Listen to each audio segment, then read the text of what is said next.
अभी उसका ब्रह्मचर्य किसी काम लायक नहीं हुआ और वो उतर गया व्यभिचार में, क्या होगा उसका जीवन? अगर आप वाणी में संयम में रहते हैं ना, वो और भजन करते हैं और सत्य बोलते हैं, तो आप जो बोलेंगे वही होगा। श्रवणेंद्री से गंदी बातें सुने, वाणी से गंदी बातें बोले, रसेंद्री से गंदा भोजन करें और सोचे ब्रह्मचर्य रह जाएंगे, तो बिल्कुल नहीं, कदापि नहीं। ब्रह्मचर्य कोई खिलवाड़ नहीं है। ब्रह्मचर्य का रक्षा तभी वो उपासक कर सकता है जब सर्वतोभावेन ब्रह्मचर्य होगा। एक जनेंद्री के ही ब्रह्मचर्य की पुष्टता का जब आप लक्ष्य कर लोगे, तो उसकी पुष्टता के लिए आपको सर्वतोभावेन ब्रह्मचर्य धारण करना पड़ेगा। सर्वतोभावेन नेत्र का ब्रह्मचर्य, जो नेत्र किसी को भी देखकर भोग कामना कर लेते हैं, भोग बुद्धि से देखते हैं वस्तु को, व्यक्ति को, किसी को भी, ये नेत्र से व्यभिचार हो रहा है। इसीलिए सावधान रहना चाहिए। जैसे नाटक, सिनेमा आदि हैं, वहां तो जान रहे हो चित्र हैं, पर उनमें जो अभिनय करने वाले जन हैं वो तो संसारी जन ही है ना। उनका पहनावा, ओढ़ावा, हाव भाव, अंग प्रत्यंग, अगर आप भगवत भाव से युक्त है तो संपूर्ण सृष्टि में कहीं भी दृष्टि जाए अपने प्रभु की भावना होती है। पर वहां तक पहुंचने के लिए आपको ये त्यागना होगा ना। आप किसी का अनुकरण न करें, आप अपनी स्थिति को देखें। अगर आप किसी का अनुकरण करते हैं कि हमने उनको देखा है, वो टीवी देख रहे हैं, तो टीवी में क्या देख रहे हैं, कहाँ स्थिति है, हमें क्या पता। हमको जहां पहुंचना है उसके लिए हमारे लिए बाधक है, हमें नहीं देखना है। अगर आप माना कि कोई नाटक ही देख रहे हैं, कोई ऐसे सीरियल ही देख रहे हैं, और उसमें अभिनय करने वाले तो संसारी भोगी पुरुष ही है ना।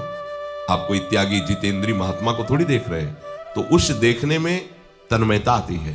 जिसको हम देखते हैं उस पर हम आसक्त होते हैं, तभी तो उसका सुख दुख अनुभव होता है। देखो, कोई ऐसी रोने वाली सीन आए तो रोना आ जाएगा, हंसने वाली आ जाए तो हंसना आ जाएगा, ऐसे तो उसका प्रभाव हम पर पड़ रहा है ना। तो हम किसी के अभिनय करने वाले के अंग प्रत्यंग को देख रहे हैं और वो कामुक होकर कोई काम चेष्टा कर रहा है या कोई ऐसा, वो सारा का सारा मन कवर कर रहा है आपका, और एकांत होते ही फिर जो मन अपना मनमानी करवाएगा आप नहीं सह पाएंगे। इसलिए नेत्र का ब्रह्मचर्य सबसे पहले शुरू कीजिए। आपको वो चीज नहीं देखनी, वो बात नहीं पढ़नी, वो दृश्य नहीं। श्रीमद् भागवत में वर्णन है, कोई पशु पक्षी भी मैथुन कर रहा हो, अचानक दृष्टि गई तो मानसिक प्रणाम करके दोबारा दृष्टि नहीं जानी चाहिए। इसीलिए लिखा है कि आप एक धनुष भूमि को देखकर, एक धनुष, इसमें किसी की हानि नहीं होगी, आपकी भी हानि नहीं होगी। आप एक धनुष भूमि देख करके ही चलिए। मतलब बहुत लंबी दूरी देखने की जरूरत नहीं है, बहुत दृष्टि उठा करके इधर उधर गर्दन हिलाने की जरूरत नहीं है। और जैसे कि कोई टक्कर मार सकता है, तो देखो जिनको प्रारब्धानुसार टक्कर लगनी होती है ना, वो चाहे जितनी सावधानी से चलो, वो प्रारब्ध आकर के दंड देता है। अन्यथा सीम की चाप सके को तासु बड़ रखवा रमापति जासु। आप जा रहे हो भगवत चिंतन करते हुए, तो प्रभु का नाम आपका पहरेदार अंग रक्षक है, कोई बाल भी बांका नहीं कर सकता। आपका प्रारब्ध यदि आया है, प्रभु से पास हो गया है कि आपको ये दंड मिलना चाहिए, फिर मिलेगा। आप निश्चिंत रहिए, निर्भय रहिए। प्रभु का जो विधान है वो मंगल करने वाला है। देखो, इतने बड़े महापुरुष पूज्य श्री राधा बाबा, श्री आद्याशक्ति भगवती की प्रसन्नता की आराधना कर रहे हैं, क्योंकि श्री कृष्ण हमारे पति हों, इस सिद्धांत की पुष्टता के लिए। और पैर फिसल जाता है, स्नान करने जाते हैं, खड़ाऊ पहने हुए थे, अंग टूट जाता है, दवा नहीं लेते, बांस की खिपचाल बांधकर पुनः अनुष्ठान में बैठते हैं। बलिहारी ऐसी सामर्थ्य की, ये भागवतिक प्रारब्ध ऐसे महापुरुषों को भी दंड दे देता है। देखो ना, ऐसे महापुरुष जो ऐसी ऊंचाई पर पहुंचे हैं और इतने भागवत भजन में नियम निष्ठ है, उनको भी प्रारब्ध दंड दे रहा है शरीर को। तो अपने को इससे निश्चिंत हो जाना है। जो होना है उसे रोक नहीं सकते, जो नहीं होना उसे कोई कर नहीं सकता। अपने आराध्य देव के चिंतन में ज्यादा नेत्रों को इधर उधर दौड़ाने की जरूरत नहीं है। नेत्र का ब्रह्मचर्य, फिर वाणी का ब्रह्मचर्य, बहुत बड़ा प्रभाव पड़ता है इससे। यदि आप जवान से अश्लील बातें, गंदी बातें, कामुक बातें करेंगे तो आप ब्रह्मचर्य रह ही नहीं सकते। अगर आप वाणी से परस्पर शरीर आकर्षण वाली बातें करेंगे, बट उसको देखा तुमने क्या, बस आप गए। चाहे वो स्त्री शरीरधारी साधक हो या पुरुष शरीरधारी, परस्पर आकर्षण संबंधी यदि वाणी खुली आपकी, तो वाणी के व्यभिचार से आपका जनेंद्री का व्यभिचार प्रारंभ हो जाएगा, आप रोक नहीं सकते, नहीं रोक सकते। इसलिए वाणी से भी कोई ऐसी वार्ता ना कीजिए जिससे आपके अंदर काम वेदना बढ़े। श्रवणेंद्री का कान से गंदी बातें, व्यभिचार की बातें, कामुक बातें सुनना जिससे हमारे हृदय में कामना जग जाए, बिल्कुल नहीं। भले वो किसी को लेकर टीका टिप्पणी की जा रही हो, देखो वो साधक है, उसको हमने देखा वहां ऐसे देख रहा था, वैसे कर रहा था, वो तो आपको समझ में आ रहा है कि किसी साधक की बात कर रहे हैं, वो तुम्हारे नाश के लिए उपाय कर रहे हैं जो आपको ऐसी बात बता रहे हैं। क्यों? क्योंकि आप भी तो साधक हैं। श्रवणेंद्री का व्यभिचार हो रहा है। आराध्य देव के सिवा और कोई बात कान से सुनना उसे व्यभिचार कहते हैं। इसलिए महाप्रभु कहते श्रवण फूटो जो अन्न सुनो। ऐसा हमारा अगर कान कुछ और सुने तो फूट जाए, नेत्र कुछ और देखें तो ये नेत्र नष्ट हो जाए, वाणी कुछ और बोले तो मुख हो जाए। हमारी श्रवणेंद्री का व्यभिचार नहीं होना चाहिए। धर्म की बात, अपने आराध्य देव की बात, शास्त्र सम्मत बात हम श्रवण करें। अन्यथा अगर कोई ऐसा मित्र है या हमारा साथ में रहने वाला है, कोई किसी भी साधक की को लेकर बात कर रहा है, तो भी हमें कान में उंगली डाले नहीं। हम कोई ईश्वर थोड़ी कि हम किसी को संभाल लेंगे, हम अपने को नहीं संभाल पा रहे। हमारे सामने किसी की बात मत करो, ऐसी करना है तो प्रभु की चर्चा करो, अन्यथा मत करो। तो अगर आप श्रवणेंद्री का ब्रह्मचर्य, वाकेंद्री का ब्रह्मचर्य, नेत्रेंद्री का ब्रह्मचर्य और त्वगेंद्री का ब्रह्मचर्य, अनावश्यक किसी को स्पर्श मत करो। परस्पर विरोधी शरीर को तो भूल कर मत करो। विरोधी शरीर जिससे हमारा पुरुष शरीर है, सामने स्त्री शरीर है, तो किसी भी तरह से सेवा के लिए संकेत करना या किसी भी सेवा के लेन देन में बचाव पक्ष में रहो। यहां रख दीजिए सामान, फिर आप उठा लीजिए। सीधे हाथ में सामान लेना नहीं, सीधे हाथ में सामान देना नहीं, जमीन में रख दीजिए। बहुत पवित्र है तो आप कुर्सी पे जो भी आसन उसका हाथ में लेने का नहीं। परस्पर विरोधी भाव वाले शरीरों का स्पर्श बिल्कुल निषेध है, किसी भी कारण से न किया जाए। मान लीजिएगा ये बहुत मतलब आवश्यक है, यदि आप इसमें चूक कर गए तो धीरे धीरे आप फिसल के वहीं खड़े हो जाएंगे जहां से चढ़ना मुश्किल है। किसी भी शादिका को, किसी भी साधक को परस्पर लेन देन हाथ में नहीं करना चाहिए। मानो हमारी बात, आपको माला देनी, चौकी पे विराजमान करो, हम उठा लेंगे। हमें कोई सामग्री, ये सामान रखिए, आप उठा लीजिएगा। कभी भी कोई भी परस्पर मुस्कुराहट, बातचीत, ऐसे कोई इशारे यदि दिखाई दे तो आप बचो और उसको बचाओ। साधक है, शादिका है, उससे गलती हो सकती है, आपसे भी गलती हो सकती है। आप सत्संग सुनते हैं, आपको लगा कि इसकी मुस्कुराहट, इसकी कुछ चेष्टा ऐसी दिखाई दे रही है जो हमारे अंदर कामुकता पैदा कर सकती है, उसको भी बचाओ और स्वयं बचो, तो भगवान आप पर प्रसन्न हो जाएंगे। वो देख रहे हैं अंदर की बात। साधक को बहुत सावधान रहने की आवश्यकता। ये इसको खिलवाड़ मत समझो, इसीलिए कह रहे हैं ये अध्यात्म है, ये परमार्थ है।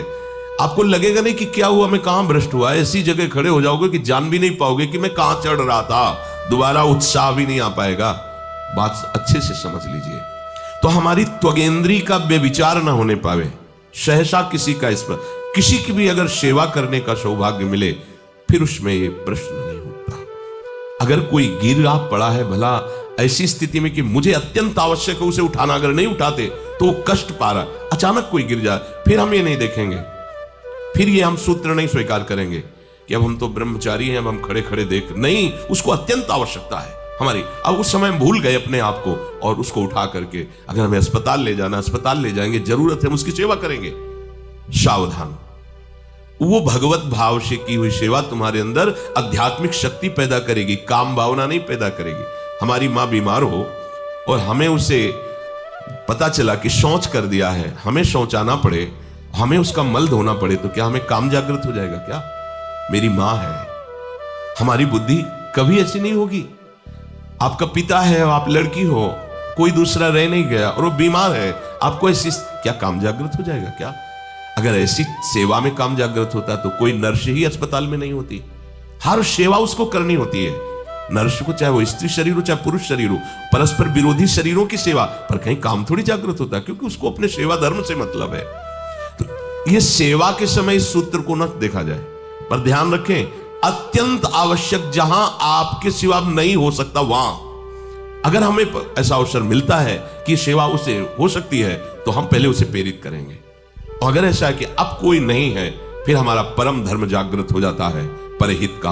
अगर हमारा कोई निंदा भी करे, कोई शरीर की भी हानि हो जाए अब हम परवाह नहीं करते। परहित सरिस धर्म नहीं भाई, इससे बड़ा कोई धर्म नहीं है। पर ध्यान रखें, भगवान को साक्षी करके ये उस समय की बात है जहां बिल्कुल कोई अब गुंजाइश नहीं रह गई है। त्वगेंद्री को ऐसे सहसा किसी आप पुरुष शरीरधारी पुरुष को भी सहसा इससे आप में शक्ति जागृत होगी। यदि आप वाणी को मौन रखते हैं, भगवान नाम जप करते हैं और सत्य बोलते हैं, तो आप जब कभी जो कुछ भी बोलेंगे वैसा ही सत्य होगा। एक एक इंद्री का जब आप ब्रह्मचर्य संयम करोगे तब आपका वीर संयम होगा। ध्यान रखना, हमारा मन काम की तरफ तभी जाता है जब उसको निज सुख नहीं मिलता। ध्यान रखना, अपने लोग उपासक हैं, हम जहां जहां आसक्त हो रहे हैं उसमें हमारे मन का केवल भ्रम है। शरीर के द्वारों में कहीं सुख है, घृणित द्वारों में कहीं सुख है। अगर सुख होता तो इनके भोगने के बाद हृदय कह देता कि अब कछुनाथ न चाहिए मोरे, शांत हो जाता। फिर ऐसा क्यों होता है कि उसको एक जगह तृप्ति नहीं होती? क्योंकि वहां सुख है नहीं। फिर सोचता है शायद उसमें हो। पूरे के पूरे युग के युग व्यतीत हो गए, कल्प के कल्प व्यतीत हो गए भोगते हुए, क्या सुख मिला? क्या स्त्री शरीर सोचता है पुरुष शरीर में सुख है, पुरुष शरीर सोचता है स्त्री शरीर में सुख है, या आदि आदि। अगर सुख होता तो पूरे ब्रह्मांड में पशु पक्षी कीड़ा मकोड़ा सब मैथुन धर्म से युक्त है, ये सब सुखी हो जाते हैं ना। जो जितना भोगा सकते उतना ही दुखी। देख लो, भगवत मार्ग का पथिक मन के द्वारा ऑपरेशन करता है हर वस्तु का। ये सब, इसको ऐसा ना समझे कि बड़ी गुप्त बातें हैं। गुप्त बातें हैं प्रिया प्रीतम के दिव्य चिदानंदमय रहस्य की। ये गुप्त बातें नहीं, इनको समझो खोल करके। यदि आप किसी भी तरह से हस्तमैथुन आदि के द्वारा, गंदे दृश्य देख करके, गंदी क्रियाओं के द्वारा आप अपना नाश करते रहेंगे तो ना आप इस लोक में सुखी रहेंगे ना परलोक में, मान लीजिएगा। पर भारत को महान धर्मशाली देश कहा गया है। कोई भी किसी भी देश का धर्म गुरु हो हमारे देश में आएगा, हमारी ऋषियों के सूत्रों से ही अपने धर्म को पुष्ट करेगा। सांप का मूल जड़ भारत धर्म का है। कहीं भी हो, कहीं भी देख लो, चाहे जिस देश का नाम लो, कहीं ना कहीं किसी भारत के ब्रह्म ऋषि की छाप लेकर के डोल रहा है। भारत भोग प्रधान देश नहीं है, भारत धर्म प्रधान देश है। यहां धर्म गुरुओं के द्वारा धर्म स्थापना करके चलाया जाता है। भारत अपनी परिपाटी से चलता है, तब सब देशों के ऊपर राज्य करता है। किसी भी देश में न पतिव्रता मिलेगी न यति मिलेगा, ब्रह्मचर्य का कहीं नामो निशान नहीं मिलेगा। ये भारत देश में ही मिलेगा। यहां ब्रह्मचारी मिलेंगे, यहां सती मिलेंगे, यहां प्राणपण से धर्म का पालन करने वाले मिलेंगे। अब हमारे जो नई पीढ़ी है वो आधुनिकता को स्वीकार कर रहेगी। गर्लफ्रेंड, बॉयफ्रेंड, कौन सा रिलेशन है, लिव इन रिलेशन, ये हमारे कहीं किसी भी धर्म ग्रंथ में लिखा हो तो आप बता दीजिए। बाल्यावस्था से आज तक जितने भी धर्म ग्रंथों का स्वाध्याय हुआ, कहीं भी लिखा हो तो ये बोलो सर्वनाश का स्वरूप है कि नहीं है? कोई बात नहीं, दोस्त बनाना कोई बुरी बात नहीं, इस बात को हम मानते हैं। स्त्री शरीरधारी पुरुष शरीर को मित्र बना सकता है, कोई दोष नहीं। पुरुष शरीरधारी स्त्री को मित्र बना सकता है, कोई दोष नहीं। लेकिन मित्र का क्या कर्तव्य होता है? कुपंथ निवारि सुपंथ चलावा, कुमार्ग से हटा करके सुपंथ में चलाना, उसकी समस्याओं को दूर करके उसको आनंद में से युक्त करना, उसको सहयोग करना, ना कि शोषण करना। दोस्ती कहते हैं उसके दुखों को मिटा करके उसको शांति और सुख के मार्ग में ले जाना। इसीलिए ये जो आधुनिकता बढ़ रही है, ये जो खान पान गलत हो रहा है, ये जो दर्शन गलत हो रहा है, तो इस जमाने में ब्रह्मचर्य ये केवल शब्द ही लिखा मिलेगा, जीवन में नहीं मिलेगा।